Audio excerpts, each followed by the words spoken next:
In the quiet dark of New Hope Colony, the stars above were bright like a sea of silver fires, and the air was still and cold. Houses stood silent under the faint glow of streetlights, and the only sound was the slow hum of the power lines. It was the hour when most families slept deep, and the world felt safe and calm. But not tonight, for tonight a shadow had come. Inside a small home near the edge of the colony, Emily Carter slept in her little bed with her blanket pulled up to her chin and her favorite stuffed rabbit held close. She was only 6 years old, with hair the color of honey and eyes like the clear sky. Her breathing was soft and steady. In another room her parents slept too, unaware of what was about to happen, unaware that danger had crossed the edge of human space. At first it was only a faint vibration in the ground, so small it could be mistaken for the distant rumble of a generator. Then a thin beam of pale blue light slipped through the open gap of her window. It shimmered like cold water and seemed to reach for her. In the shadows outside something moved, tall and thin with strange glowing eyes like 2 coins of fire. It stepped closer without a sound, its limbs bending in a way no human could, its shape almost blending with the dark. The security camera on the street corner caught the figure for only 1 second, a flash of something that did not belong, before the image blurred and turned to static. The lights along the road flickered once and went dim as if the air itself had grown heavy, and in that silence the figure glided into the room. Emily stirred but did not wake as the beam of light wrapped around her like a soft mist, lifting her gently from her bed. Her rabbit fell to the floor with a small thud. The figure turned and stepped back toward the window, moving with slow, careful grace. Outside, the beam pulled her toward a sleek shape hidden between 2 houses, a craft with a surface like black glass and no markings of any kind. The abduction took less than 20 seconds. The craft rose straight into the sky without a sound, and the moment it passed beyond the clouds it vanished as if it had never been there at all. The only trace was the faint shimmer in the air where it had been, and a small silver shard lying on the bedroom floor. The shard was thin like a feather but hard as stone, and it pulsed faintly, with a light that seemed alive. When Mrs. Carter woke, she went first to the kitchen to start the morning pot of coffee. The clock read 5:13. She thought it strange that Emily's bedroom door was open. She smiled to herself, thinking the girl must have woken early. But when she stepped into the room she froze. The blanket lay in a heap on the bed, the stuffed rabbit on the floor, and the window open to the cold dawn air. There was no sign of Emily. Her voice broke as she called her husband. Within seconds Mr. Carter was there, his eyes wide and his face pale. They searched every corner of the house, then the yard, then the street, calling her name again and again.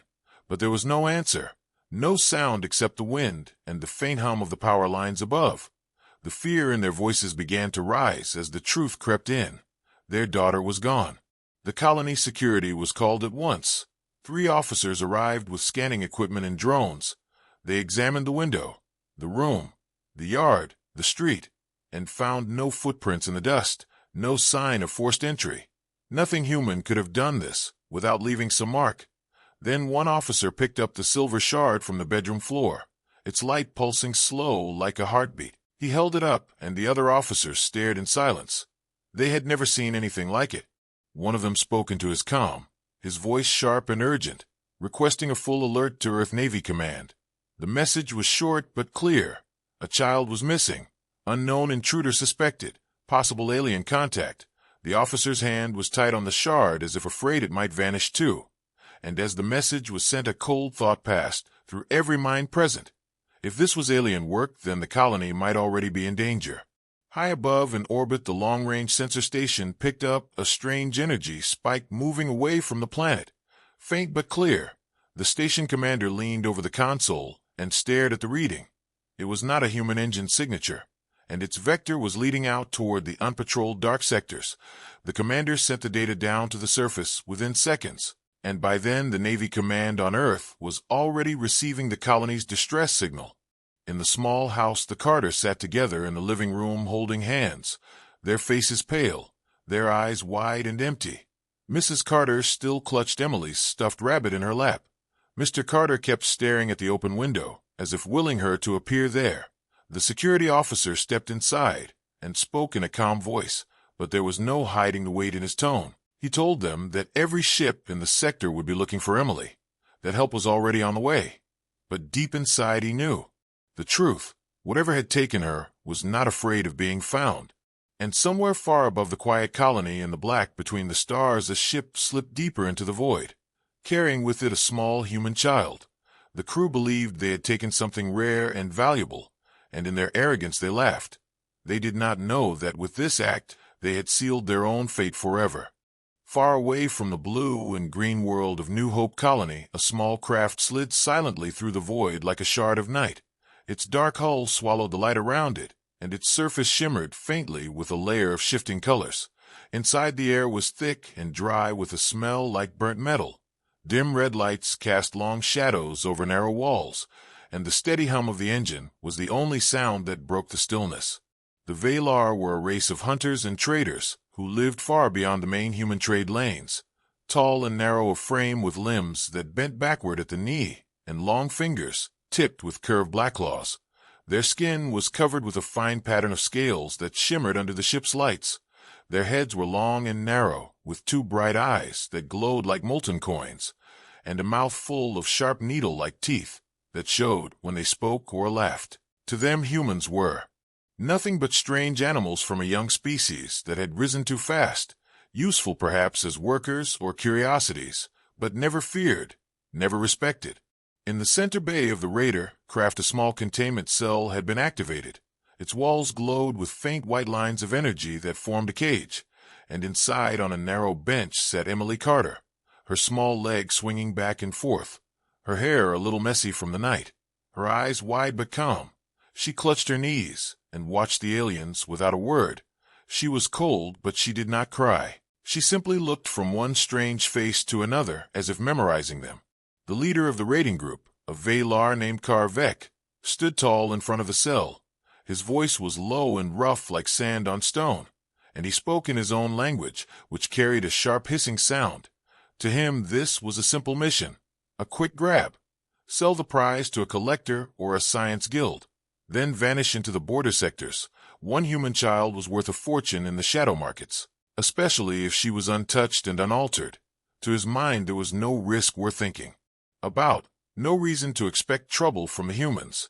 Karvek turned to his second in command, a female named Charlize whose scales carried a deep green hue.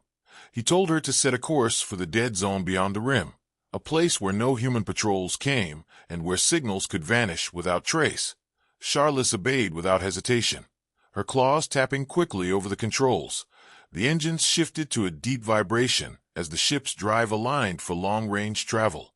In the back of the crew space, two younger Valar spoke quietly, their voices carrying doubt. They had heard whispers about human resolve, stories told by traders who had seen human warships in battle. There were tales of humans chasing down pirates for years over the smallest insult, of humans destroying whole fleets in revenge for a single attack. But Karvek dismissed these stories as nothing but fear-mongering. He told them that humans were soft and short-lived, that their leaders would never risk open conflict over one small young, that even if they sent ships, it would take too long to find them. By the time any human force reached this sector, the child would be gone, and the Valar would be richer than before. Emily sat quietly through all of this. She could not understand their words, but she could read their faces and their movements. She saw how the younger ones glanced at her with unease. She saw how the leader's confidence made the others follow without question. She noticed that the ship's interior was cramped and filled with strange equipment that hummed and blinked with soft lights. And she thought about her father and the promise he had made when she was little, that no matter where she was, he would come for her. The ship passed through a drifting cloud of ice fragments, each one flashing briefly as it struck the outer hull. The noise echoed faintly through the metal corridors. The Valar ignored it, but Emily turned her head toward the sound as if she could see beyond the walls. She thought about the stars outside and the great dark they moved through. She felt no fear, only a strange patience, as if she were waiting for something she knew would happen. Karvek stepped closer to the cell and crouched so his glowing eyes were level with hers. He tilted his head and studied her like a scientist examining a rare insect. He reached out and touched the energy wall with one long claw, making it shimmer faintly. He hissed something that made the others laugh, and even without knowing the language Emily understood, it was a joke at her expense. But she did not react. She only looked back at him with the same steady gaze until he turned away with a faint growl. In the navigation room, Charlize adjusted the course to avoid a known human sensor net. The star map displayed a path through a region marked with warning symbols. It was an area of unstable gravity fields and drifting rock, dangerous but quiet. A good place to hide. Carvec approved the route and ordered the engines to full cruise. The hum of the ship deepened again as they sped away from the human colony and into the wild sectors. Hours passed in the dim light of the ship. The crew rotated through shifts, some resting in narrow bunks, others watching the scanners.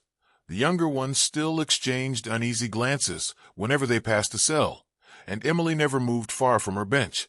She drank the water they gave her, ate the small dry food squares without complaint, and returned to watching them. Her silence was starting to make some of them uncomfortable. It was not the reaction they expected from a young human. One of the younger Valar, named Drac, hissed quietly to Charlize, while Carvec was in another part of the ship. He said that maybe they should leave the child somewhere and vanish before humans came looking. He spoke of the rumors again, of the way humans responded to threats, of the way they remembered every insult. But Charlize reminded him of the credits they would gain and the fact that the leader had made his decision. Drac said nothing more, but his tail twitched in a sign of unease. Emily noticed that twitch in the tone of their voices. Even without words, she understood tension. She thought again of her father and the others back home. She could almost hear his voice telling her to stay calm, to wait, to trust. She closed her eyes for a moment and imagined the sound of the wind through the power lines at the colony and the warmth of the morning sun. And when she opened them again, she saw Carvec return, confident as ever. The leader told the crew they would arrive at the rendezvous point in less than 1 day. Their buyer would be waiting with a sealed container and a payment code. After that, they would vanish into the drift lanes, and no human would ever find them. He laughed as he said this, his sharp teeth flashing in the red light. The others joined in, though some voices were thin. Beyond the walls of the ship, the stars stretched endlessly, each one a cold fire in the black, and somewhere far behind them a faint trace of their engine wake glimmered in the void, too faint for most to see, but not too faint for the hunters, who were already moving, unseen and unheard, closing the distance with patient precision. In the deep command chamber of Earth Navy, Central, the air was cold and still except for the faint hum of the servers that lined the walls. Enormous screens filled the far side of the room, showing maps of the outer colonies and streams of real-time sensor data from patrol ships. In the center stood a long table made of black alloy, and around it sat officers in dark blue uniforms, their eyes fixed on a red pulsing signal that had just appeared on the main screen. It came from New Hope Colony. An urgent distress call, high priority, the kind that demanded immediate action. Admiral Reyes entered the chamber with a sharp stride, his coat sweeping behind him. His face was carved from years of war, and his eyes were cold steel. He looked once at the signal, and his voice cut through the silence like a blade. He asked for a full report. The officer nearest to him stepped forward and began to speak. The message was short and grim. A child had been taken from her home in the middle of the night. The intruder was not human. Security footage had been corrupted, and sensors showed an unknown craft leaving orbit at high speed. The only evidence left was a small shard of alien material pulsing with strange energy. Reyes listened without blinking. Then he asked for the coordinates of the colony and the last known vector of the fleeing craft. The data appeared on the screen. A faint trail leading into the dark sectors beyond the rim. Sectors where no patrol ships were stationed and where many who entered never returned. The Admiral's jaw tightened. He knew that if the raiders reached those regions, the search would become far more difficult. But he also knew something else. Humans never abandoned their own. Not for distance, not for danger, not for any reason. He turned to the operations officer and gave the order to assemble Iron Farm, the most feared special forces unit in the Navy. A team trained for deep space pursuit and rescue. Men and women who moved like shadows and struck with perfect precision. The room shifted into motion at once. Messages flying through secure channels. Fleet commanders alerted. Ships rerouted. A quiet storm beginning to build across the network of human space. In the tactical wing, the members of Iron Fang were already gathering. their armor black with only small marks of silver at the shoulders, their helmets under one arm and their weapons held in the other. Each soldier carried the calm focus of someone who had seen battle many times and survived. Among them was Commander Hale, tall and broad-shouldered with a scar along his jaw. He met Reyes at the briefing table without salute, for here time was more important than formality. The Admiral laid out the details in short, sharp lines: the name of the colony, the identity of the child, the unknown alien signature, and the vector leading into the unpatrolled sectors. Hale's expression never changed, but his eyes grew harder with each word. He asked only one question: how long since the abduction? The answer was 7 hours. Hale nodded once and turned to his team, telling them they had less than 2 hours to be ready for departure. No delays, no excuses. They would be chasing into hostile space, and every minute lost made the mission harder. The soldiers moved out to prepare, their steps silent on the metal floor. In the command chamber, Reyes watched as the ship assignments came in. The flagship for the mission would be the strike cruiser Resolute, fast, heavily armed, and equipped with advanced tracking systems capable of reading engine wakes across light years. Support would come from 2 frigates and a stealth corvette. The corvette would run ahead unseen, feeding data to the main group. The Admiral knew the Velar ship could not outrun this force if they found the trail quickly. Far across the void in the long-range sensor array on the moon of Callisto, a young technician named Aaron was watching the data feeds when he caught a faint signal anomaly. It was the same energy signature flagged by the colony, stretched thin across the dark, heading toward a narrow corridor between 2 dead systems. Aaron called it in at once. The information jumped through the network and landed in the Resolute's data core before the ship had even left dock. The course was plotted and engines roared to life. In the hangar, the Iron Fang soldiers boarded, the hiss of airlock sealing and the deep thrum of the power core rising through the deck plates. Commander Hale moved through the rows of his team, checking gear, speaking quiet words to each soldier, reminding them of the rules: speed, silence, precision, no wasted shots. The life of the child was the mission. Nothing else mattered. His voice was steady and cold, the kind of voice that left no room for fear. As the Resolute lifted from the dock, the view through the forward canopy showed the curve of Earth falling away into the black, the stars ahead like scattered fire. The Admiral's voice came over the internal comm, telling them that they were now the only barrier between the raiders and the safety of deep space, that failure was not an option, and that the galaxy would remember what happened next. Hale listened without speaking, his mind already on the tactics, the possibilities, the traps that might wait in the unpatrolled sectors. The jump to faster than light was smooth. Space outside stretched into long silver lines, and the ship's systems hummed with controlled power. In the tactical room, a 3-dimensional map spun slowly, showing their path and the estimated location of the raider ship. The stealth corvette Ghost Light had already gone ahead, its black hull invisible to most scans, its crew working in silence to detect any sign of the target. Hale knew that the first contact would be crucial. Too early and the raiders might scatter. Too late, and the child could be gone. Back in the command chamber on Earth, Reyes stood watching the mission data stream, his hands behind his back. The shard from the colony lay on the table beside him, its faint light pulsing like a heartbeat. The science division had not yet identified its composition, but they confirmed it carried a unique energy pattern, one that could be traced across great distance if the sensors were tuned to it. Reyes ordered that every listening post in range begin scanning for that exact signature, creating a net across the stars. Messages began to arrive from allied human worlds, some offering ships, others warning of Velar activity near their borders. The Admiral knew the Velar would hear of the pursuit soon. Perhaps they already had, but he also knew they had made a mistake in believing humans were too slow or too cautious, for the humans had fought wars over less, and every war had ended the same way, with the enemy broken. On the Resolute, the atmosphere grew sharper. The crew moved with quiet urgency, the sensor team feeding constant updates to the bridge, the gunners running final checks, the engineers monitoring the drive, and in the barracks Iron Fang rested in their seats with eyes closed, each soldier going through the mission in their mind, the steps, the angles, the seconds between action and reaction. Hale sat among them, helmet in his lap, eyes open, steady as stone. The Valar Raider ship drifted through the cold between the stars, its black hull blending with the void, as the engines pulsed with a low steady beat each vibration, passing through the narrow corridors. Like the slow drum of a predator's heart, the crew moved with the same casual stride they had carried since leaving the colony, though a faint undercurrent of unease had begun to stir among the younger ones.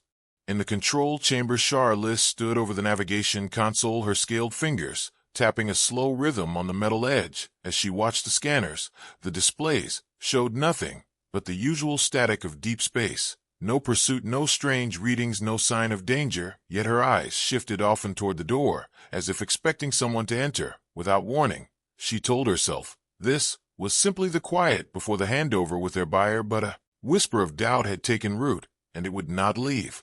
Emily sat in the small containment cell in the center of the ship's cargo, her knees drawn up, and her small hands clasped loosely together. She watched the crew, whenever they passed, glancing at each alien face with a gaze that was neither fearful nor pleading. She said nothing, yet her silence felt heavy to those who looked too long into her eyes, as if she carried some secret they could not touch.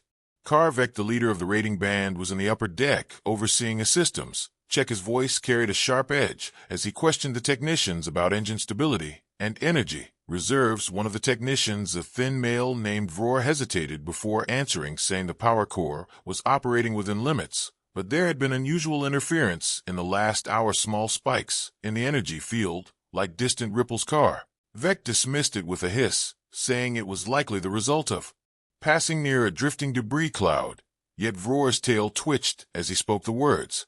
In the mess bay, two younger crew members sat over trays of nutrient paste, speaking in low voices. One asked if it was true that humans could track ships across light years if given the smallest fragment of alien material. The other replied that he had heard such things, but never believed them. Yet he now thought of the silver shard left behind in the human dwelling and felt his stomach tighten. He wondered aloud if the humans had already begun to hunt them. The first answered only with a slow shake of the head.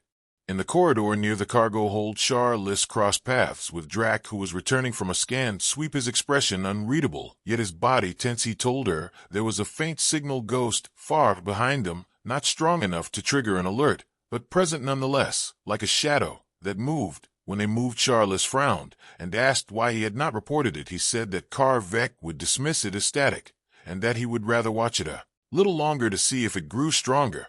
Emily's eyes followed them as they spoke through the thin lines of the containment field. She could not hear the words clearly, but she could see the way they leaned close, and the way Drac's claws tapped against his thigh in a steady beat.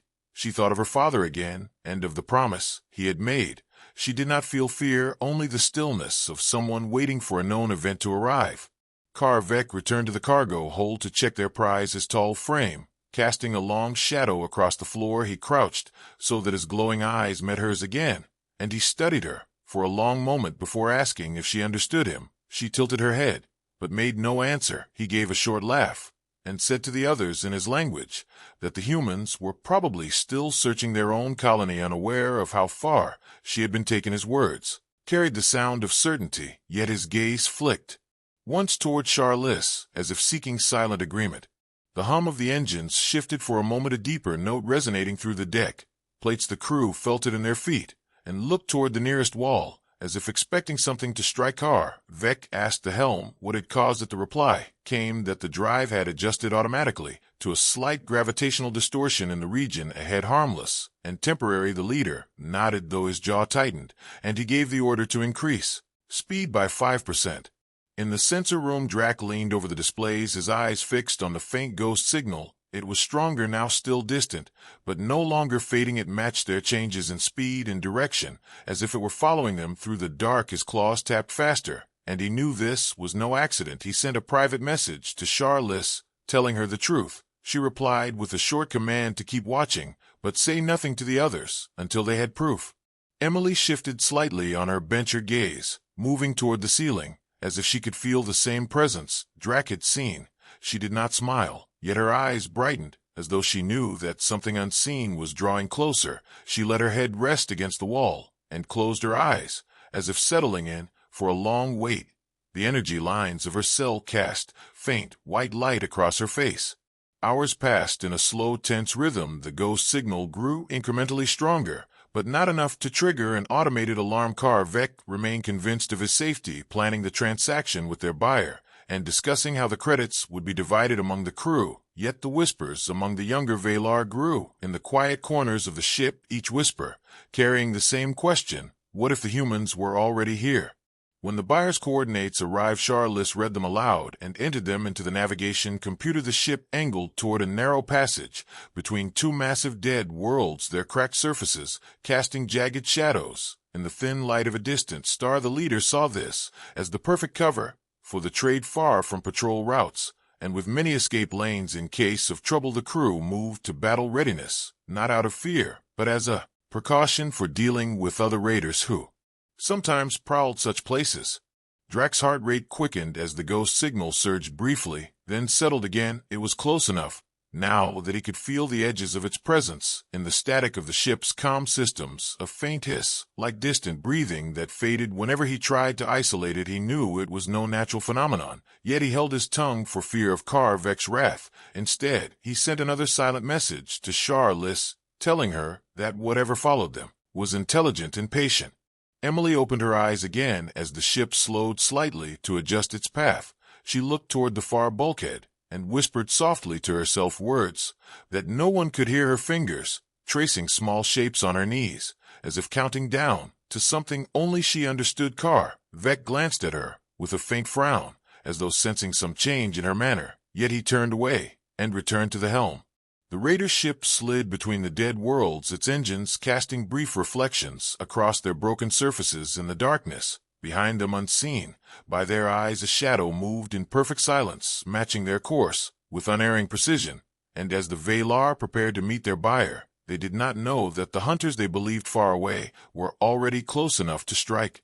The black shape of the Valar raider ship moved through the narrow gap between the two dead worlds, their cracked and frozen surfaces looming on either side, like the walls of an ancient canyon, each one silent and lifeless, their shadows stretching across the path ahead.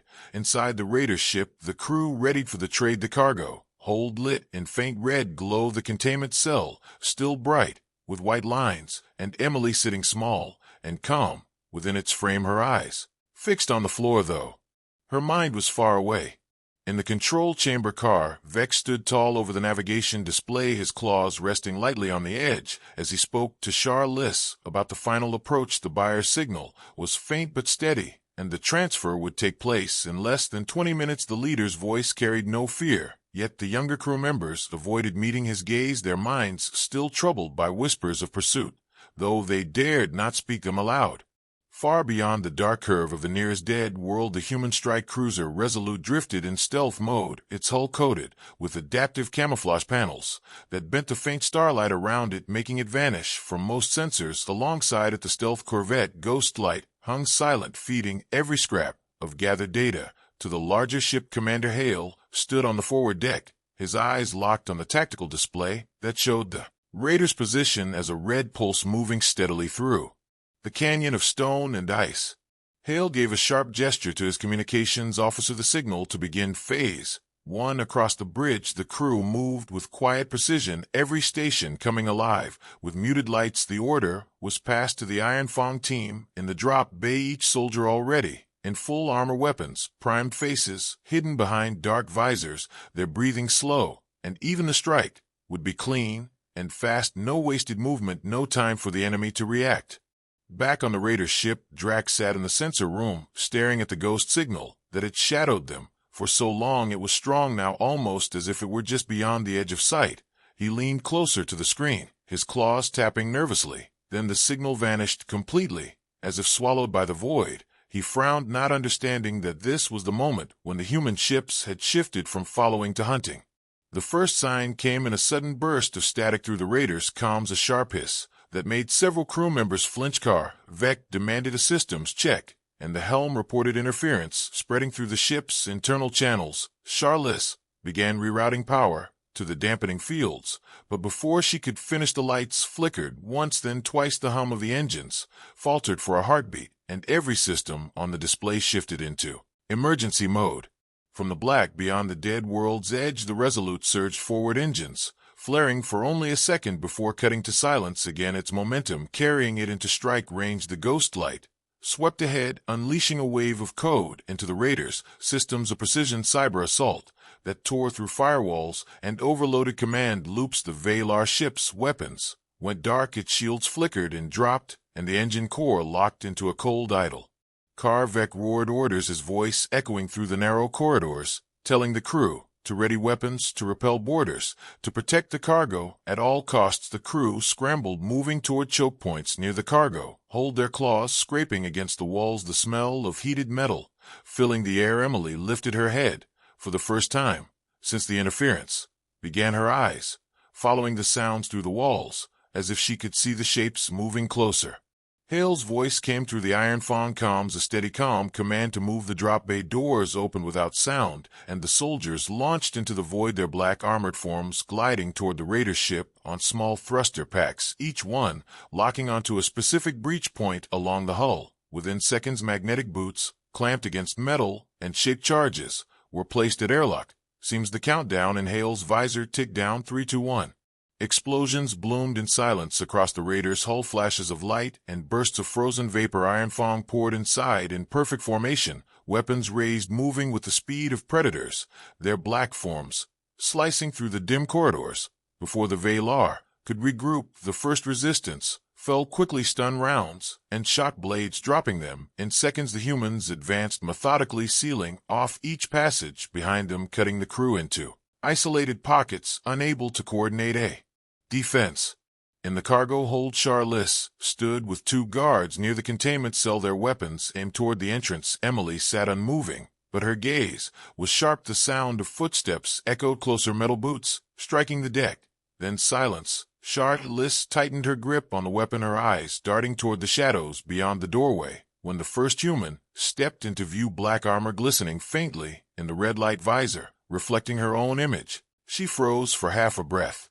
Hale entered second, his weapon leveled with perfect steadiness. His voice came through the suit speakers, low and hard, telling her to step away from the cell. Her claws tightened. She hissed a refusal, but in that instant 2 more Iron Fang soldiers moved into flanking positions, their aim precise. The 2 guards glanced at each other, then dropped their weapons and backed away slowly, leaving Charlize alone, her tail lashing behind her in agitation.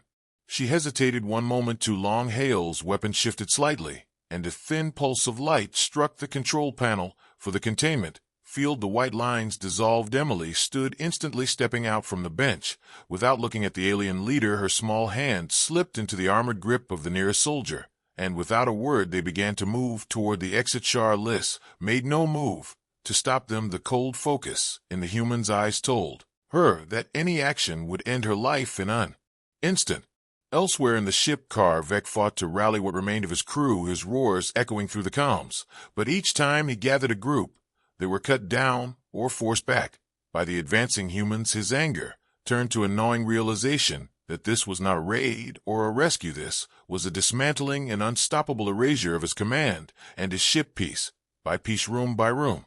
Hale's voice sounded again in the team channel. Extraction point secured. Begin sweep for remaining hostiles. Report all surrenders. He led Emily through the twisting corridors, the girl keeping pace with silent determination. She did not stumble or cling. She simply moved forward, as if the path home was already clear in her mind. Behind them, Iron Fang swept the remaining sections, collecting prisoners, disabling systems, planting demolition charges at key points.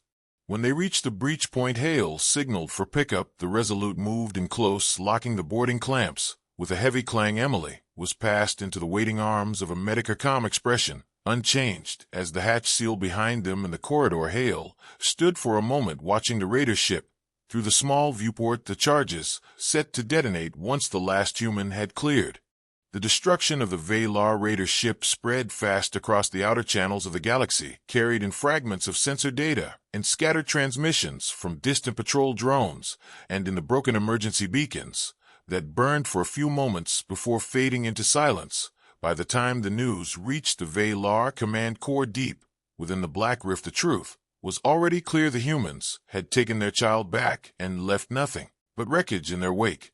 In the dark war hall of the Valar fortress car, Vex's second-in-command Tor Vass slammed a claw into the table, his voice rising above the low hum of the gathered war council. The humans had struck, without warning, without fear, and without pause, and if they could do it once, they could do it again. The room was thick with the scent of heated metal, and the deep growl of voices as leaders argued over what must be done. Some demanded retreat to the hidden colonies, others roared for vengeance that would wipe the humans from the stars.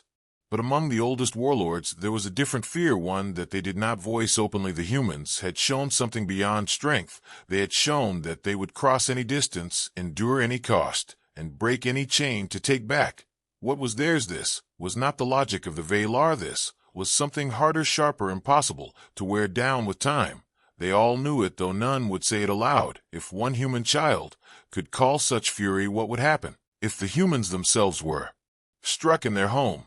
Far from the Black Rift, the Resolute moved in silent speed through the slipstream lanes. Emily slept under watch, her breathing slow, the hum of the ship steady around her. Commander Hale stood on the bridge looking at the display, where new signals flashed red along the far rim. Patrol beacons gone silent in rapid sequence. The enemy was not retreating, they were gathering, and fast. He called for the Ghost Light to run advanced scans, and within minutes the image formed in hard lines, a fleet assembling, larger than anything in recorded human history. Admiral Rourke's voice came through the main channel, crisp and heavy with command. All ships in the outer ring were ordered to converge on the defense line at Carver Gate, the last deep jump point before the path to Earth. Every human vessel, from corvette to dreadnought, was recalled. Hale acknowledged and set course, his crew moving with a quiet that was more than discipline. It was the weight of knowing that the next battle might decide if any of them would ever see home again. In the slipstream, Emily woke and asked where they were going. Hale knelt beside her and told her, simply, "We're going home, but there are those who will try to stop us, and we will not let them." She looked at him for a long moment, and then nodded, as if that answer was enough. She did not ask more. She only sat by the viewport, watching the endless streak of stars slide by as the Resolute raced forward. At Carver Gate, the gathering of human ships was a wall of steel and light stretching across the void, each one locking into position with cold precision. Carriers launched fighter wings that took up formation along the flanks. Heavy cruisers drifted in layered ranks, with their shields running at full capacity. And in the center stood the great spear of the human fleet, the dreadnought Iron Resolve, its hull plated in black armor, its guns the size of small ships themselves. The command network lit the void with tight beam transmissions, every ship feeding into a single vast web of awareness. The Valar fleet arrived in a slow, dark wave, their ships long and curved like blades of night, each one moving in silence, their formation wide, as if to swallow the human wall whole. Behind them, the Black Rift's shadow loomed, like a living thing, a place no human ship had ever entered, and returned from the comms crackled with encrypted chatter as scouts confirmed numbers, more than expected, far more. Yet the human fleet did not shift or retreat. The line held. On the bridge of the Iron Resolve, Admiral Rourke stood with hands clasped behind his back, his eyes on the tactical display. As he gave the order to open the channel to the enemy, his voice rang out across the void, carried to every Valar: "Commander, this is your only chance. Turn back. You have taken what was ours, and you have paid the price. Do not test us again." The reply came not in words, but in the sudden surge of the Valar formation engines. Flaring weapons charging, the battle began. The first wave hit like a storm, fighters weaving through the lines of capital ships, flares of light and trails of debris filling the darkness. Human point defenses lit the void with a wall of fire, shredding dozens before they could close. But still more came, some striking at the flanks, others diving toward the center in a bid to punch through. To the dreadnoughts, Hale's voice cut through the noise, ordering the Resolute into a spearhead formation with 2 escorts there. Goal: to hold the left flank at all costs. In the chaos, Emily watched from the med bay. Under guard, the walls shook with the force of impacts, her small hands gripping the seat. But her eyes did not show fear, only a quiet, unblinking focus, as if she were memorizing the sound of every shot, every shudder, every voice over the comms. She listened as the humans spoke, not in panic, but in clipped calm commands, each word carrying a weight that even she understood. The Valar pressed harder, their capital ships unleashing beam weapons that burned through human shields. In seconds, the Iron Resolve answered with its main guns, a thunder of light that tore an enemy cruiser in half, debris scattering into the void. Hale's flank fought ship by ship, holding the line. Even as numbers dwindled, the ghost light darted in and out of the melee, slipping under enemy sensors to deliver crippling strikes to larger vessels before vanishing again into the dark. Minutes became hours. The lines bent but did not break. Every Valar advance met with a counter, every breach sealed with steel and fire. Yet still they came. The humans fought with a fury that burned brighter the longer the battle raged, and slowly the momentum shifted. Enemy formations began to falter, their flanks crumbling under relentless assault as human strike groups pushed deep into their ranks, cutting supply ships, crippling carriers, leaving the rest of the fleet to drift powerless. In the war hall aboard his flagship, Tor Vass roared in frustration as reports came in of ship after ship lost, his claws dug into the command table, his mind racing between retreat and suicide strike. Then the feed went dead as a human boarding team breached the bridge in a flash of light and smoke. Tor Vass fell with a blade through his chest, his final breath lost in the roar of alarms. The sight of their leader falling broke the last of the Valar formation. Ships turned and fled into the shadow of the Black Rift, pursued by human fire, until they vanished into the darkness. Admiral Rourke gave the order to hold pursuit. The fleet would not risk the rift. Not today. The humans had made their stand, and they had won. The void around Carver Gate was littered with the wreckage of both sides, spinning slowly in the cold light.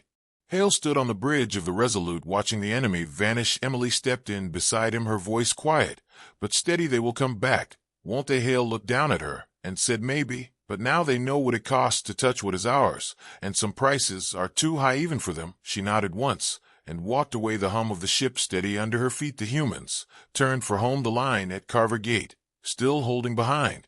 The stars over Earth burned bright and cold as the human fleet drifted home in silence. The battle at Carver Gate still fresh in every mind. Every hull carried scars of fire and steel, yet every ship still moved under its own power, assigned to all who would see that humanity had stood and had not fallen. The wreckage of the Valar ships left behind in the void was already being gathered by salvage drones, but the memory of the fight would not fade so easily. Commander Hale walked the halls of the Resolute, speaking with crew one by one, checking on their wounds, listening to their voices. Most spoke little, their eyes still holding the shadow of battle, but when they spoke of Emily, their voices changed. They spoke of how she had sat in the med bay without crying, how she had listened to the comms, and how she had thanked each person who passed her door. It was a strange thing to some that a single small child could stand as steady as the soldiers who had fought around her, yet to others it made perfect sense, for she was human, and humans did not let fear break them. Admiral Rourke stood in the war chamber of the Iron Resolve, looking at the wide tactical display that now showed no enemy signals across the outer rim. He knew it would not last. He knew the Valar would rebuild and return, and when they did, they would come with more force than before. But he also knew that the battle had changed the balance of the galaxy. The message was not just for the Valar, it was for every race that watched from the shadows, wondering if humanity would stand or break. In the capital of the United Systems Council, the news of the victory spread like fire. Delegates from 100 worlds gathered to see the footage of the battle played on the great screens. They watched as the human fleet held the line at Carver Gate. They saw the burning wrecks of enemy cruisers. They heard the calm, hard voices of human commanders giving orders under fire. And when the footage ended, there was silence. No one moved for a long moment, as if they all understood that something had shifted.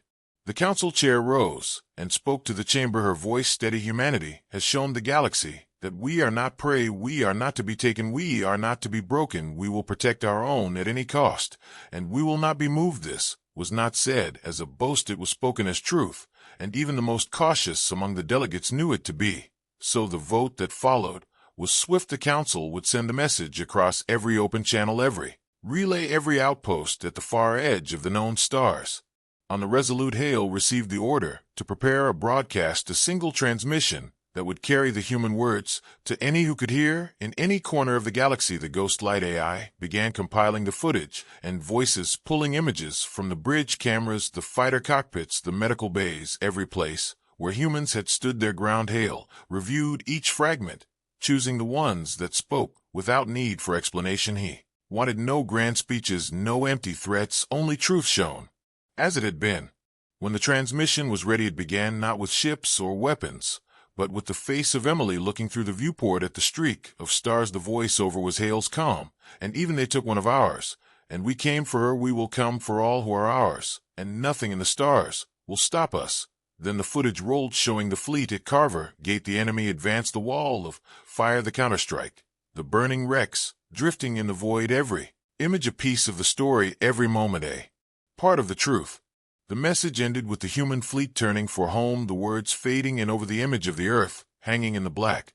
We are here, we endure, we are human, and we are coming if you take what is ours. The screen went dark, the signal pulsed out into the void, carried by relay drones and deep beacon towers, racing outward at the speed of light across the empty dark.